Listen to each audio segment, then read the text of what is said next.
ఉగాది రోజు నుంచి వసంత నవరాత్రులు మొదలవుతాయి.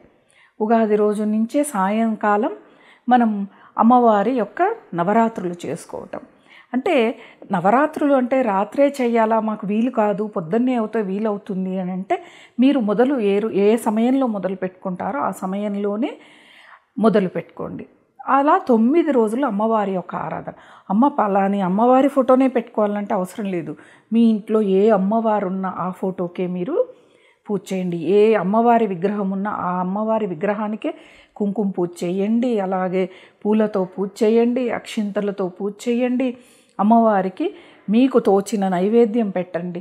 సమయం లేదు, మేము ఉద్యోగం చేసుకునే వాళ్ళు అంటే పాలను పెట్టండి, బెల్లాన్నైనా పెట్టండి. మీ ఇంట్లో ప్రతి ఇంట్లో ఇప్పుడు పండ్లు ఉంటున్నాయి. ఆరోగ్యరీత్యా మేము ఈ టైంలో ఫ్రూట్స్ తీసుకుంటామని వింటూ ఉంటాం.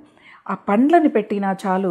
సరే ఇంట్లో ఉన్నామమ్మా మేము అని అంటే మీరు ఇంట్లో ఉన్న వాళ్ళైతే అమ్మవారికి ఏదో ఒక ప్రసాదం కొంచెంగా తయారు చేసి అమ్మవారికి నివేదించి 9 రోజులు కూడా 9 కొబ్బరికాయలు కొట్టాలా అన్న భయం ఉంటుంది. ఎందుకంటే కొబ్బరికాయలు కూడా బాగా ధర పలుకుతూ ఉన్నాయి, అంత పెట్టలేమనే వాళ్ళు ఉంటారు. మొదటి రోజున ఆఖరి రోజున కొబ్బరికాయను కొట్టినా సరిపోతుంది.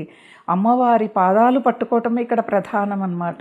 అమ్మవారిని పూజించటం వల్ల మనకున్న దుర్గతులన్నిటినీ తొలగించి వేస్తుంది అమ్మవారు. అలాగే ఈ ఉగాది రోజున మనం గ్రామదేవత ఆరాధన కూడా మనకి కనిపిస్తుందండి.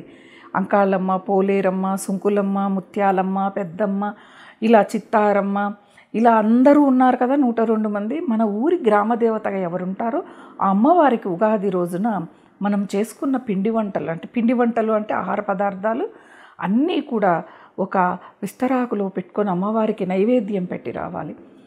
అమ్మ మాకు అవన్నీ కుదరవు అని అంటే మళ్ళీ వచ్చే ఆదివారం అన్న కనీసం అమ్మవారికి నైవేద్యం తీసుకెళ్ళి కొబ్బరికాయ, చీర ఇవన్నీ సమర్పించి సాంబ్రాణి ధూపం వేసి ఇంటికి వస్తే మనకి ఎందుకు ఇవి చేస్తారు అంటే ఉగాది నుంచి మనం వసంత నవరాత్రులు కూడా ఎందుకు చేస్తామంటే అమ్మవారి యొక్క అనుగ్రహం. ఎందుకంటే వేసవి కాలంలో పిల్లలకి బాగా అనారోగ్యం చేస్తుంది. మనకి చికెన్ పాక్స్ రావటం కానీ, దురదలు రావటం కానీ, పొక్కులు రావటం కానీ, వేడి అవ్వటం కానీ, వేడి ఎక్కువైపోయి జ్వరం రావటం, వాటిని అన్నిటి నుంచి కూడా అమ్మవారు మనల్ని రక్షిస్తుంది. కాబట్టి ఈ నవరాత్రుల పూజా విధానం కూడా అదే మనకి ప్రకృతి ఆరాధన అన్నమాట. చివురించే సమయం కాబట్టి ప్రకృతి స్వరూపిణి అయిన అమ్మవారిని ఆరాధించటం విశేషమైన ఫలితాలను ఇస్తుంది. ఇలా మీరందరూ భక్తి శ్రద్ధలతో ఈ వసంత నవరాత్రుల్ని అమ్మవారి ఆరాధన చేసుకుంటారని అనుకుంటూ స్వస్తి.